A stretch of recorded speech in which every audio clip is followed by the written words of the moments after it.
Mark Moyer again. Welcome to the Clubroom once more time, and brought to you by the Win Again Academy. Super excited to have two fantastic, and I mean fantastic people in the Clubroom today. And I'm going to bring them in a second, but I'm not going to do much on the intro stuff because I'm going to have them talk a little bit about their backgrounds. Partially because I would mess it up compared to them. I mean, they are fantastic people. So I think I'm going to start with Rachel. And Rachel is somebody, she spent some time at an agency, but realized that she brought way, way more to the table than that place could really offer, right? And so what she does is she works with professional athletes and helps them with their lifestyle management, with branding and marketing. And she's got something coming up that I'm going to let her tell you all about. But she is fantastic, and I'm going to bring you in right now, Rachel. So just hit the accept button, and you're in. And Harry, oh my God, I've only known him for like 11 seconds, maybe 12. But this guy's a riot, an absolute blast. And you know what? I really appreciate athletes who, number one, I don't want to say don't take themselves seriously, but they're very humble about their skill set, and they're super smart. And this is a guy who, to me, has and continues to bring a lot to the table because he spent a lot of time in the NFL, fantastic wide receiver. But on top of that, he's now not only mentoring a lot of younger athletes and so forth, but he's got a lot of other things going on, including a secret new website that I'm not allowed to know about. And I don't know how to hack into it, so I don't know any more about it. But Harry's going to tell us all about that stuff. So Harry, come on in. And Rachel, thanks for being here, by the way. You're the best. Thank you. All right. I'm not going to pump his head up that much, so I'm glad you kind of got that out of the way. And Harry is going to be one of those guys that if we ask him to stand up, he's wearing like polka dot boxers or something like that. I know it. But Mark, guess what? Every other time, that's exactly how I am. Tonight, I decided to wear the pants that goes with wow. Thank you. Somebody was going. He knew I meant business. He called me at 6 o'clock. I thought he was going to bail on me. I was like, I wasn't even answering his call. I'm ready tonight. You know, he flew back from St. Martin just for this or something like that. How was the trip down there? Was it good? You went, right? Amazing. Yeah. Literally almost stayed 3 extra days, but our kids were not trying to hear that whatsoever. So we came back. I know. I could just see the. The kids are young. They won't remember anything, See that, it's funny because when I was really, really, really young, my parents brought, we went to a lot of different islands because we used to live down in Venezuela a long time ago. And so we'd go to all those Trinidad and everything else. And, looking back now, I'm like, why wasn't I older? Like, I don't remember. I remember sand. Like, that's it. That's no fair. That's the problem. Yeah, anyway. You're talking to Mr. World Traveler over here who goes to Hong Kong every year. Well, usually, right? What were we doing nowadays? Well, listen, but I'm going to start first with Harry. I'm going to start with you first real quick. Give me an idea, and this is something I like to ask all the athletes I bring in here because it's obviously it's near and dear to what I do. But tell me a little bit about your experience with your transition from, when you thought, okay, I mean, it wasn't like someone called you up and said, Harry, it's time for you to retire. Are you excited about that? So I think it was something where it was in your mind, but then, maybe kicking and screaming, you weren't ready for it, but you played a long time, 10 years, right? Close to 10 years. What happened during that time? And then what was your experience for the first X amount of time out? Well, I'll tell you this first, Mark. So I was fortunate enough to grow up with both my parents, who are both of my role models. To be honest, I put it that way. That's the best way I can.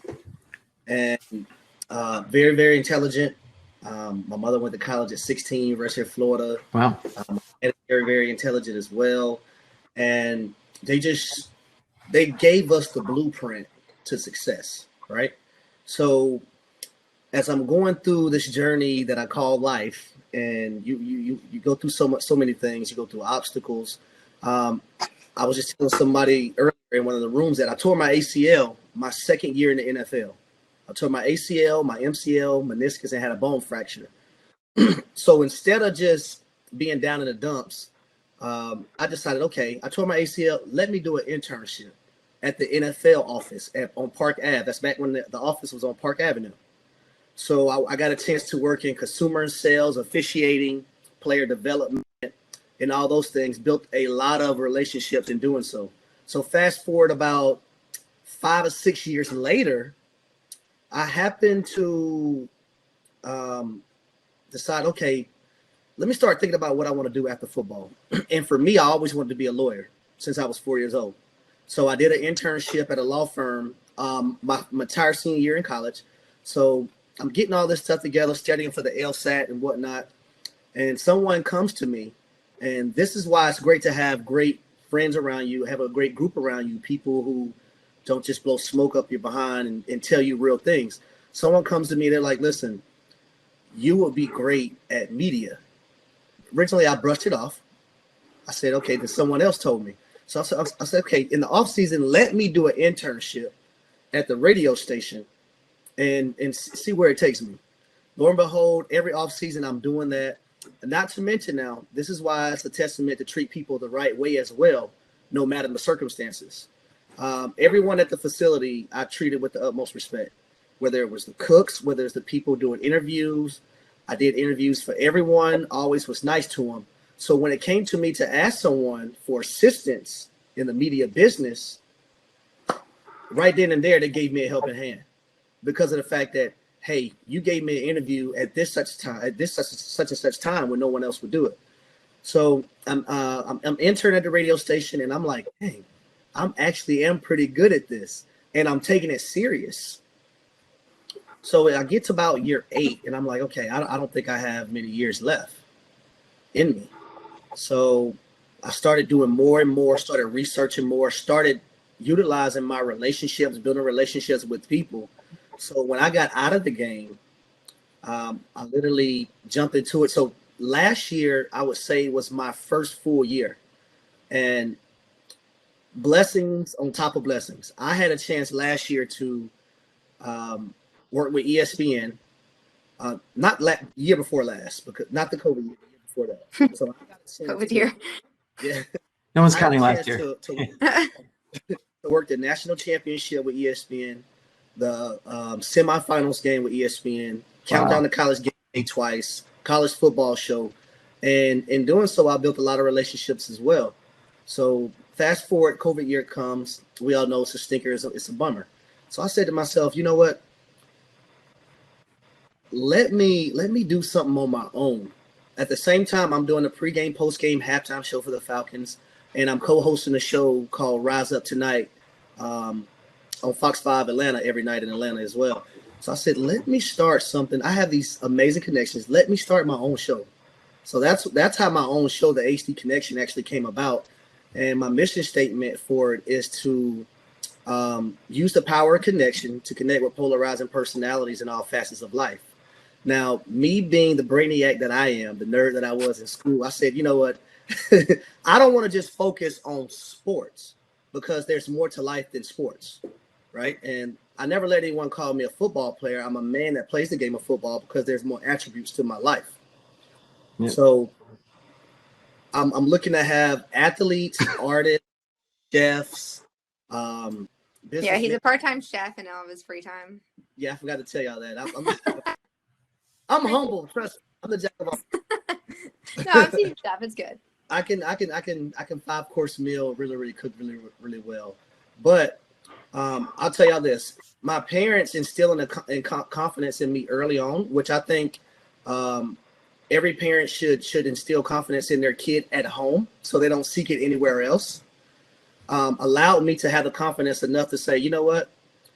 While COVID's going on, instead of waiting for A, B, C, or D to come, let me create my own lane. Because when you create your own lane, there's so many avenues and so many things you can do when you create things on your own. And right now I'm on episode 7, and by the grace of God, things are going really, really well. I just had Calvin Johnson, Eric Decker on.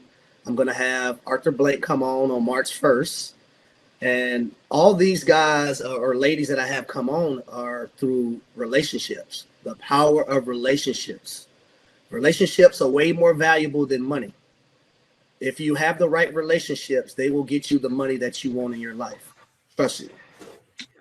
Can I reserve episode 73? You can. I'm going to get there pretty fast though, Mark. Trust me. Let me check I'm available. Anyway, that's phenomenal. So, look, it sounds like tangent, but y'all may find me do that a lot. I like to around here and there. Well, look, I mean, and listen, the reason I ask this is that I do appreciate it when an athlete is really is pretty prepared, and it sounds like you really were and you were preparing even when you were a lot younger, right? It wasn't like you waited till your 8th year to say, I better start thinking about this. You've always been preparing. And what's interesting about your mention about being really strong in the media side of things is that that's just one of the things that I believe athletes often take for granted. They've all got that expertise, or a lot of them do, right? They're used to being in front of a camera. They're used to being in front of a stage, being in front of a big audience, and so forth. And most non-athletes don't have that skill set, don't have that capability, and they're scared to death of doing that. And so already every athlete has that as a head start going into any sort of next career, whether it's with a corporation or any sort of entity that could use that sort of expertise. So really, that's so cool. So now shifting gears for a second, Rachel, you've been involved now for several years with athletes and really helping them take care of a lot of stuff that they're not either capable of, and that's the wrong term to use, but they're not used to doing it and they're not comfortable doing it. And you can come in and take care of a lot of stuff, right? But in your opinion, what are some of the lessons that a lot of the athletes maybe could use some extra guidance on that you can offer that they don't necessarily have now? Yeah, I would say, I mean, it's not necessarily that they don't know how to do it. Honestly, they've just never been taught a lot of these things, and they've either been handheld or they go to a big college and they have everyone do everything for them, and then it's just reality hits them, and Harry can talk more to that, but just they wake up and they're a millionaire. And what kind of Harry and I started talking about my playbook, which I'll get into later, but it was what, your first or second year with the Titans, probably year 8, when you kind of started thinking more about media stuff. And he kind of started taking Corey Davis under his wing and was kind of mentoring him. And right around the time was when I left the agency, and Corey is actually who I started my company for. Just because, again, it was just he became a millionaire overnight. I saw behind the scenes of how they're real people and the pain points and the pressures and the family coming at them and the money, and didn't know how to deposit a check and didn't know how to just handle it. His bills and power would get shut off because he didn't know, it wasn't on auto pay when he first became a rookie. And so just getting all that set up, and no one ever, you also don't want people to just do it for you. You want to learn and you want to educate them enough to be able to be self-sufficient in the long run. I don't want to enable them like so many people do in this industry. So I feel like that's a big one of just knowing how to relate to them, so that you're not saying you need to know how to do this, you need to know how to do that, relating to them, understanding that their background, not just embarrassing them for not knowing, just being patient with them, and not being a yes man. I'm not going to be telling them what they want to hear all the time, and kind of being that just voice of reason for them, of just understanding and helping them through it, not judging them. But also self-awareness is something that I really kind of help athletes with. It's something so needed. And I've gone through a huge journey of that personally, and just kind of seeing it with guys, whether it's, football players, basketball players, those are the 2 biggest demographics that just I would say have never really grown up becoming self-aware. They've never, and I don't want to use personality tests and stuff like that, but Enneagram, and I'm certified in athlete assessment, which is more of athlete behavior, and it impacts everything off the field of just, if you're mentally doing what you need to do and practicing and taking reps in that, then your game will improve, your money will improve, everything will improve from there. And a lot of people don't realize how much of a play that is for athletes.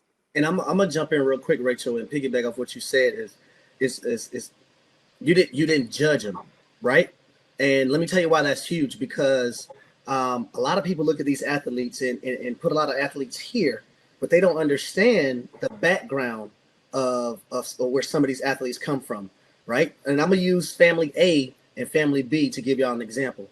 Family A may have a kid that grew up in family A may have a family that has taught him how to invest, taught him how to save, the whole debacle. Family B there may have been disarray in this family where the family didn't teach him any of this. And like Rachel said, overnight you become a millionaire, right? So yeah, Or even if you're not a millionaire, league minimum $600,000-$800,000 a year is still pointing fingers at this athlete saying, "Oh, they're stupid. How did they waste this money? How did they do that?" Well, if you didn't grow up in an environment that taught you how to save, taught you how to invest, taught you how to do these different things with your money, so later on in life you'll have it, then can you really fault them? That's why it's important to have the right team, have the right people, have people guiding you, giving you the proper guidance. That's why when I'll say year 3, I didn't mind offering my services to younger guys to show them the way. And they felt comfortable coming to me, telling me A, B, C, D, if they're dealing with things within their family, if they're dealing with situations money-wise. I knew, because I have people in my family. Me and my brother are the first millionaires in my family, right? So I understood how it was to be the first of everything. So, and just giving that helping hand, and I'm gonna tell all of you ladies and gentlemen out there, don't judge people. If you can give someone assistance and a helping hand to help them grow as an individual, do so, because it's easier to judge if for some odd reason it's harder for us to help them out. So I just wanted to add that part to what you said, Rachel. No, that was great. So yeah, that was nice. So with that said, how do you, and I'm going to throw this at Harry first. How do you handle when you've got now not just the fame, but you've got some of the money, you've got some other stuff. How do you, as a family member, I mean, are there suddenly people that are inside your family that are almost judging you or saying, wait a second, now that you've got all this stuff, is there some envy? Is there some jealousy? Is there some like, hey, Harry, guess what? My car needs a new, whatever it is. Can you help out a little bit? Tell me about that. You're going to deal with all of that. And what I've told a lot of guys is that you got to have a person in your life that's a no man or no woman to tell these people, no, I do not care what's going on. Where were you 5 years ago when he had a game in college and you didn't show up? And you got to be firm in that, because if you don't, people will mooch off you as long as people are only going to do what you allow them to do. So you have to be firm in telling people no. You have to be firm, and you can't feel sorry for people. Now, you have your mom. It's okay to set aside stuff from your mom or your sister, but there should be a limit on everything, right? Because I've dealt with players who family is asking them for crazy money, and they haven't even played game 1 yet. So they can't even focus on football because everyone is trying to mooch off them and serving as leeches. So they come to the facility, they're messing up in practice, they're not remembering their plays because all of this is weighing on them. So I tell them, listen, I don't mind being your no man. Or hire somebody that you can just send hey, ask such and such. If they tell you yes, they tell you yes. If they tell you no, they tell you no. But it's important. For me, I had my father. My brother played in the NBA for 9 years. I played in the NBA for 10 years. My father was our no man. Now, I thought I was strong-minded. My father is very strong-minded.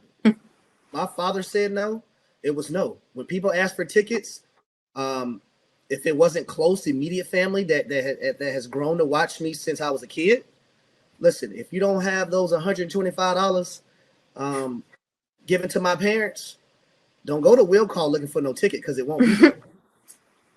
And that's how you got to do it, because everybody thinks you get 5 and 6 tickets free. You only get 2 tickets free.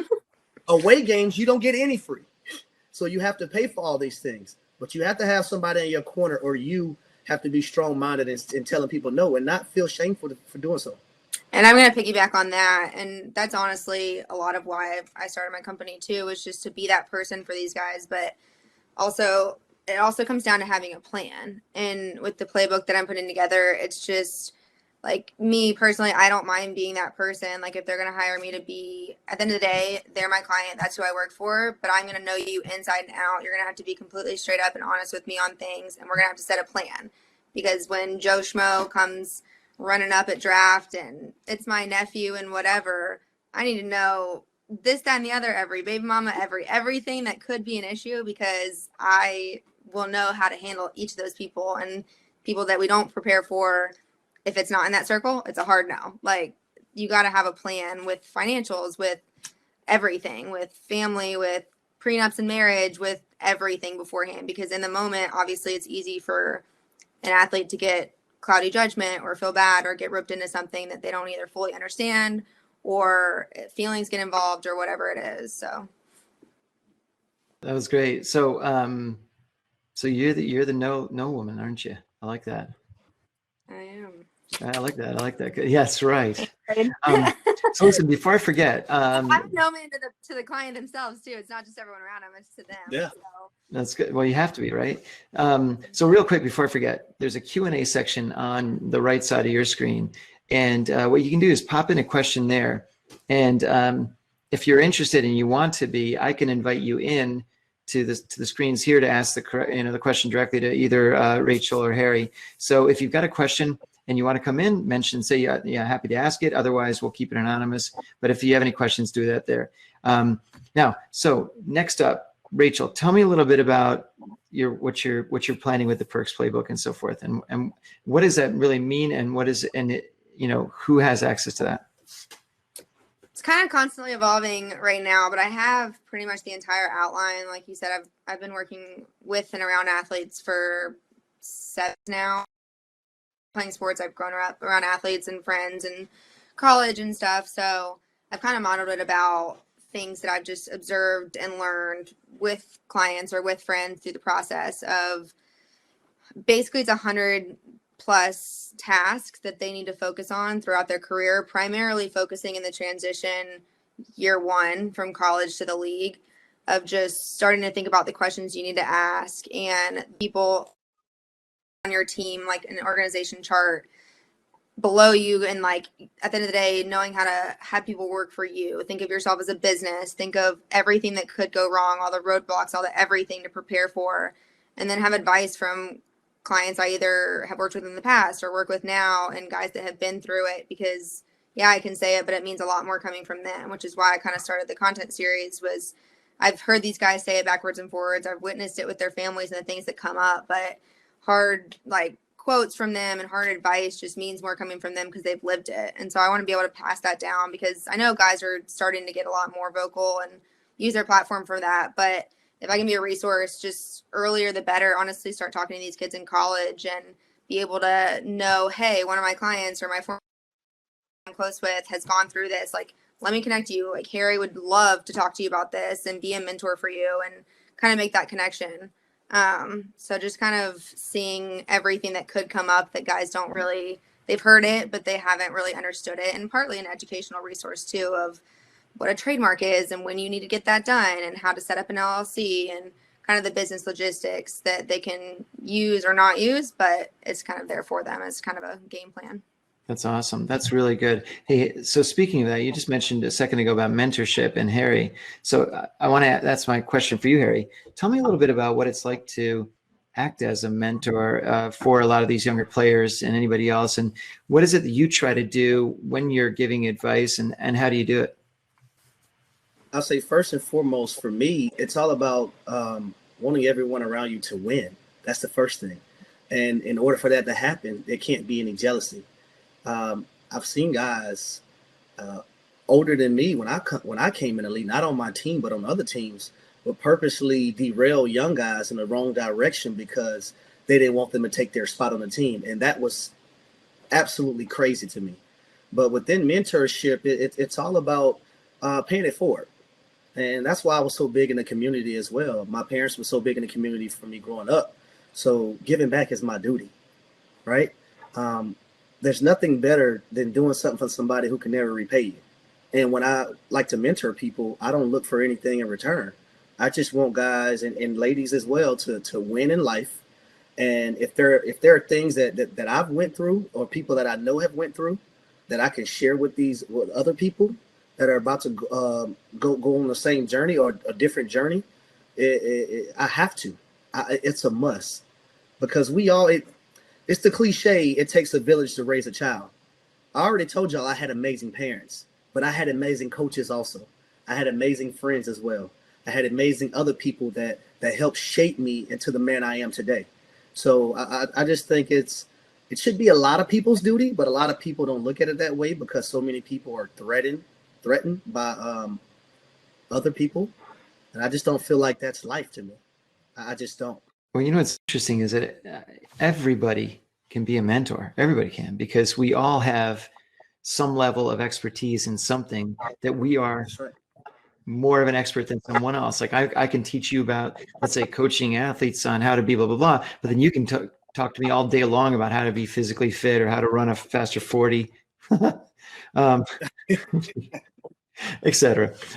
So I think that's fantastic. And Rachel, a lot of what you're doing obviously is mentorship as well, right? You're acting as mentor, advisor, I want to say like mother, older sister, something to a lot of these guys, right? And yeah, I mean, yeah, they literally become family, and they're like my little brothers. And I never had little brothers, and I always wanted one, but yeah, I mean, it's just being able to understand where they're coming from and kind of be there for every part of their journey is cool. And like I said, like I want to be with them at this stage in their career with Harry. Like I'm still helping him monetize his YouTube channel and get his show out there and stuff, but like early on, that's when you lay the foundation. I don't want them to have to be on retainer with me their whole career. I don't want to enable them like so many other people in the industry do. I want them to be self-sufficient. I want them to be great husbands. I want them to be great children, great influence to the community. And it kind of all starts with just giving that back and kind of being aware of kind of what you want out of like being an athlete. Like Carrie said, it's more than being an athlete. It's so much that comes with it, but a lot of the mentorship advice relates to non-athletes too. So, yeah. And she's great at what she does too. I can tell you, and I apologize to her now. It's times where I'm in Istanbul, Turkey, and Rachel will probably sleep at 3 or 4 in the morning, and me not processing the time change. I'm blowing her phone up like, why doesn't she answer? It's probably literally like, hey, can you call the concierge to send them out towels? Yeah, and then she answers, and she's like, hello? And I'm like, dang, I forgot the time change, Rach. Do you mind telling them people I need some more towels, though? He doesn't care. He's like, give me the towels. I don't care. I'm not at the hotel, and they won't answer. So I was like, Rachel, see if you can email them and tell them I need more towels in my room, please. This literally happened like 17 times. I need a reservation. I'm like, oh my God, can you not call me 12 hours before? Plan. This is where a plan comes in. Isn't that where you're supposed to have the automatic recording that says your call is important and will be answered in the order it was received, or whatever, something like that. Your call is important. Rachel would tell you, like, I would just all of a sudden last minute, you know what? I'm gonna do this. But every time she showed up every time and was Johnny on the spot. So I gotta congratulate you, Rachel. Appreciate you. Well, listen, I'm going to bring in Matt. Matt Wolf has a great question for you guys that I think you'll appreciate. So, Matt, why don't you come on in and ask both Harry and Rachel a question? Yeah, really appreciate what you guys are doing, and Harry, we have a lot of the similar mindset. I was at a table before, and I said, look, I'm not anywhere near where I need to be, but I wouldn't be here without a lot of people giving me a lot of help. And so that's what my question is, who's the most influential person in your life that, you're going to say this name and give them a shout out and no one's going to know who they are? Honestly, it's more than one person. So first and foremost, my dad. My dad is my role model. It's hard to have 2 sons play a professional sport and make it in one household. But the reason why that occurred is because we had structure, we had balance. My father was strict, but we were allowed to do things. Secondly, I would say one of my high school football coaches, Arlen Badier. He treated me just like I was his son. Thirdly, I would say my receiver coach in college, Paul Petrino. He's the head coach at Idaho right now. And I thought my dad and my high school coach was tough. He was tough, but he taught me mental toughness at another capacity. And once I learned that mental toughness, there was nothing in this world that could be a human being. Fourth, I would have to say my receiver coach, Terry Rabisky. He just made the game of football and life so much easier for me as a rookie, because when you're coming into the NFL, you have a million things going through your head, like Rachel alluded to. Like everything is racing, like literally going here, here, here, here, here, here. But he made things so easy for me because he wasn't the type of coach that was always anal about things. He wasn't the type of coach that was uptight. He allowed me to be me. Whether another coach liked it or not, I'm in his room. He's my coach. He allowed me to be me. And my mother, of course, and then lastly, I'll say my wife. My wife, I'll tell you this. Me tearing my ACL was a blessing in disguise because, you know, sometimes things need to happen for us to realize a lot of things. And I realized that my wife wasn't like every other woman. She didn't let me talk to her any kind of way. She had that religious background. She stood for what the word woman actually meant. And I had the opportunity when I tore my ACL to see things from the outside in and really realize that this woman is, for me, she's amazing. She is going to be my helpmate.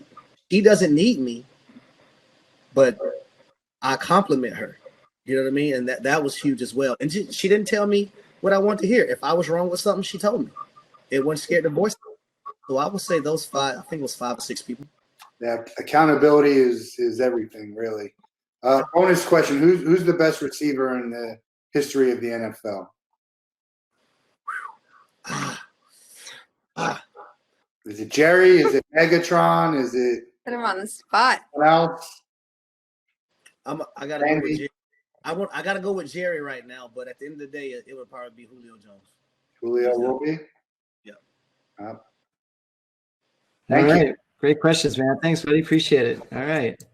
And you know what? Before we go further, though, Rach, how about you? Tell me a name or two of someone that has really been instrumental in how you've developed. Yeah, I mean, my parents, my mom is very supportive of just letting me be the free spirit and the entrepreneur that I am. My dad's more by the books and pushed me to sales, and I hate sales. I hate talking money. I hate everything about it.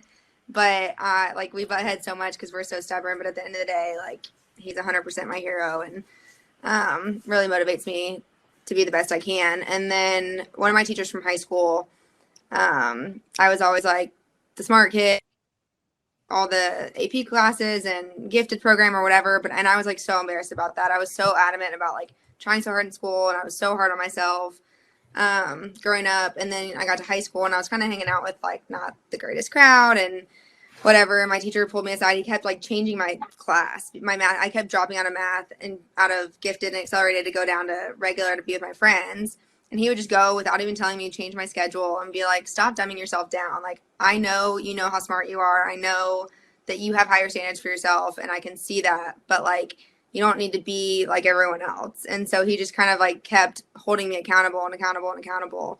And I will never forget that. My parents give him all the credit in the world too for just kind of like teaching me that in high school.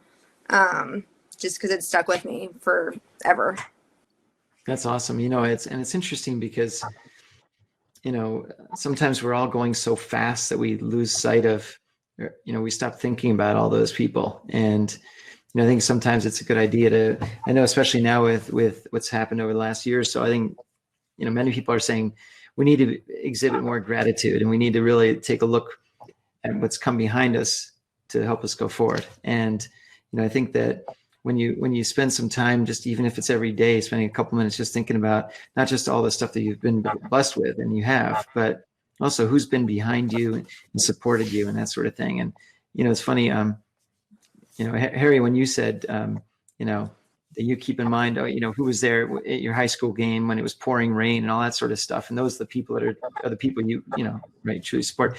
And I'm the same way when I'm going to go up and accept my Grammy Award for the, and I'm joking about that stuff, but someday I will, I think, and I'm not going to thank anyone. I'm going to be a bitter old guy. I'm going to say, none of you liked my music. No, I'm kidding. But anyway, look, shifting gears for a second. one thing that I've another player who I know pretty well, what he likes to talk about is surrounding yourself with, and you guys mentioned this earlier, but not just the right people, but he calls his huddle, right? Where he's got someone like he's the quarterback, but then everybody else has their role in keeping the team moving along, chugging along, right? So maybe this is more of a question for Rachel, I guess, but there are several different things that need to be accomplished while you're playing that you need to focus on what you're doing on the field. But in your opinion, what is the most important thing that you can do that sort of takes the weight off of an athlete's back? Like what was most on your mind, and that someone suddenly was doing, and you're like, oh, thank God, other than answering towels. his calls at 4 a.m. when he needs help. Yeah. I would say, so my mother is like my business manager. So, and I'm very detail oriented. So my mom she just knows how I like things. So I would say anything that she would handle, because I don't let everybody handle things, because I feel like I might have to end up going back and doing it over again. But with my mom, it's like, she knows her son, and I'm a mama's boy. So I would say anything business wise, because when you're playing the game, you're so focused on the task at hand. And if you want things, I know your brand is important, but let's say you're on the field. Your play on the field is only going to take your brand as far as your play does. You know what I mean? Because a lot of guys now, they focus on their brand first versus doing what they have to do on the field. And I think it's the other way around. Focus on why you're there, and the other stuff within your brand will come. So just business things, because it allowed me to focus on the task at hand. When you can focus on the task at hand, you can be, I had the opportunity to be Harry versus trying to be Harry that play football, Harry the businessman, Harry trying to manage this, Harry trying to. Now I do agree with Rachel, like you have to learn the things on your own, but you can still learn those things and have someone help them. Your entire body inside of it, right? Mm-hmm. So I would just say mainly business things. And I was going to say pretty much similar. And that's why I take so much time to get to know my clients. And obviously it's not going to happen overnight, but I really get to know who they are as a person, how they react in certain situations, and make them aware of that too, so that I help understand them. And this is kind of playing off the athlete Enneagram certification question that someone just asked. Getting to know them and how they like things, how they do things, so that I don't have to ask them the same question 17 times, or that I don't have to go and bother them. And I 9 times out of 10 won't get a call back for 7 hours because they're at 11 o'clock, because that's when they have their downtime and they want to talk business. So really kind of getting as much as I can up front helps me and my job a lot. It helps them kind of ease the pressure and their to-do list later on. And I would say, sorry, I totally just got off track, but that part of that is the Enneagram, which Enneagram's separate than the athlete assessment. So Enneagram, I love. It's a personality test, but it's basically 9 numbers if you haven't heard of it, and basically your type of who you are at your core, your personality that you were kind of born with, and then like how you react now because the world changed you, and just experiences and stuff. So it helps you understand at your healthy state and at your unhealthy state who you are and how you react, so that you're aware of it, so that if it's unhealthy, then you can kind of fix that and adjust. But the athlete assessment that I'm certified in is it's based on the DISC profile assessment. So it's basically they can do it, manager, coaches, and players, and then they also have the business side, but I'm certified on the athlete side. And it's basically just a kind of goes through different questions of your personality and reflection and things you do in certain situations, and it kind of shows you what your natural behavior is and what your adaptive behavior is. So it basically just shows the athlete how to be a better athlete on the field, so that if someone's trying to coach them in a certain way and it doesn't go with their personality or that's not how they respond in certain situations, then the coach should know that so they can relay that. They can understand why. And for even like GMs and coaches trying to pick their teams, like high level, I need this position filled with this personality because it's with this coach. Or I have a ton of high dominant players on my team. I need some kind of lower dominance, like high intelligence guys to kind of balance it out. Otherwise, they're going to be competing and butting heads the entire time, whether it's basketball, football, whatever. So I think it just really helps, but also the team if they buy into it, of just being aware of how you act and how you adjust to act in certain situations. Oh, that's cool. Well, look, I want to allow some time for us to just bounce back for a few minutes, back or for a little while to back to the tables and so forth. But I haven't asked this in a long time. I used to ask it to all my podcast guests. So I'm going to throw it at each of you. It's super easy. Not really. But I want you to name for me today, pick 3 people, alive or dead, that you would love to have dinner with. Harry. 3 people alive or dead. Okay, alive, I would love to have dinner with Oprah, because I think Oprah is super intelligent. Dead, I would love to have dinner with Kobe Bryant, because again, he's super intelligent and he is an amazing father. He's a girl dad. I have a daughter as well. Lastly, I would say, lastly, it would have to be the CEO of Amazon. What's his name again? Bezos. Jeff Bezos. Yeah. Bezos. There you go. Jeff Bezos. That's interesting. That's cool. Good ones. Rach? Those are my 3. Oh gosh, I don't know. I've never been asked this question. I would say dead, definitely Kobe too, just because his mindset, his mentality as an athlete, like, is just unmatchable with anyone. Alive or dead, doesn't matter. They can be, anybody. Damn, Mark, don't make it sound so bad. I would say, honestly, maybe Russell Wilson, because again, the mental side of things, he has just perfected the craft of off-field game, mental, getting in that routine and kind of just not letting things really get to him as much as obviously they could as a professional athlete. Really works on that. But yeah, I don't know. That's hard. I can't think that quickly on the spot like that.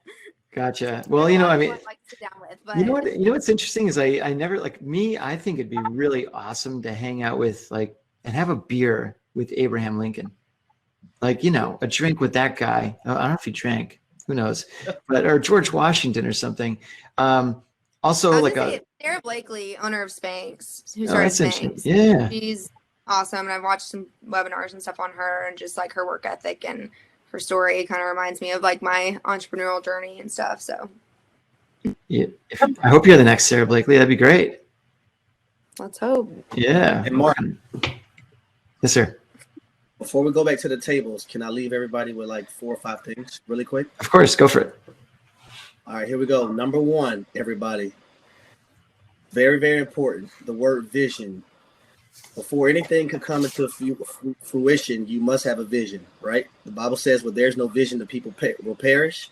If you don't have a vision for your life, if you don't visualize things happening, it's humanly impossible for them to happen. Number 2, define and know your purpose. Everybody's purpose is different. The person beside you purpose is different from yours. Your purpose is already set. It's just your job to find the purpose. Goals. Always set goals. Once you accomplish the goals that you set, make sure you reset more. The 4th one, which I think is the most important of all, you have to get comfortable with being uncomfortable. Comfortability drives complacency. When you're comfortable with doing something, you're not going to always put forth your best efforts. And last but not least, every interaction is an opportunity to expand your brand, no matter where you are. And I'll say number 6, go subscribe to his Instagram and YouTube channel, HD Connection. Oh my God, that shimmy. I can't. I know. I can't unsee that, can I? No, I'm kidding.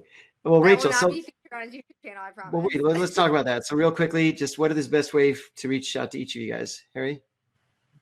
So my Instagram, my Twitter is at hdouglas83. Okay. At Douglas83 with one S in Douglas. Also on my show, my new show is The HD Connection on Instagram and also on YouTube. So subscribe. I have some great stuff coming up. I also have Tipper Jones coming up too. I just got the text message. We're gonna set that date.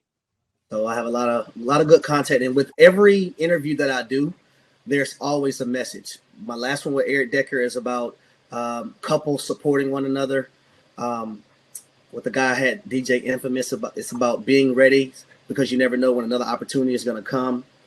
And there's always I got one coming up this week. It's about talking about women in their height and how some women aren't comfortable with it, but the reasons why and how the world needs to adjust to it. You know what I mean? So it's always a message in every one of my interviews. All right. So everyone has to tune in on that. That's excellent. And yourself, Rach? Yeah, my work Instagram for Perks is just Perks Lifestyle Management. My personal is just my name, Rachel Perkins, kept it easy.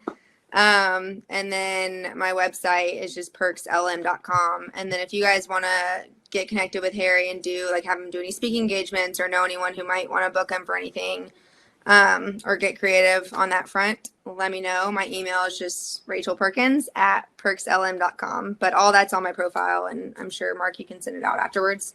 One thing you forgot to mention, Rachel, and I guess I'll come to, if you want, I'll work for you too, is I think Harry's also offering he will, for a fee, of course, come to your home and cook for you a badass meal for a fee. Might not be a small fee, but maybe once vaccines get everywhere. I know his wife's everything is going to be very delicious. Trust me. The only seafood I eat is shrimp, and I cook all seafood, and I don't even taste it. So that's how I know. Dude, no, Harry, we should do virtual cooking lessons. I know. You can do that here. Yeah. With the cookbook, and then I'm going to start putting episodes on my show as well. Cooking episodes. I was going to give you a nice dad joke and say that, I'm glad you cook seafood because I've been on a seafood diet for a long time. Do I need to say the punchline or not? Anyway. Anyway, well, listen, hey, just real quick question for you all. I'm going to tee you up and put you on the spot a little bit, but what do you guys think of this platform? What do you think of how this all interacts and works? Well, I was telling someone earlier in the room how I love it because you can interact with people. You can actually see them, which is big, but it's more than one person you can see. You can bounce around to different tables, but you can meet so many different people from all kind of different backgrounds, all different kind of business links. So I think it's amazing. You have a winner here, Mark. Thank you, sir. Agreed. I love it, especially with COVID. It's perfect because obviously we can't actually do conference meetings and interact and get guys on to kind of actually get one-on-one with Harry and stuff. So I think it's awesome. Awesome. Thanks, guys. Listen, we're going to bounce back to the tables now and we can just do some more chatting. Stay as long as you can. I think everybody, now that they've really gotten to know you both, really wants to hear more and speak more with you. And feel free to rotate around. All of you feel free to bounce around a little bit. And thank you so much for being here. I really appreciate it. And this was a blast. You guys are great. Thanks, Mark. Thanks, Harry. Appreciate it. Thank you. All right. We'll see you. Don't call me at 3 a.m., please. That's great. Love you, mean it. See ya. Right. Bye.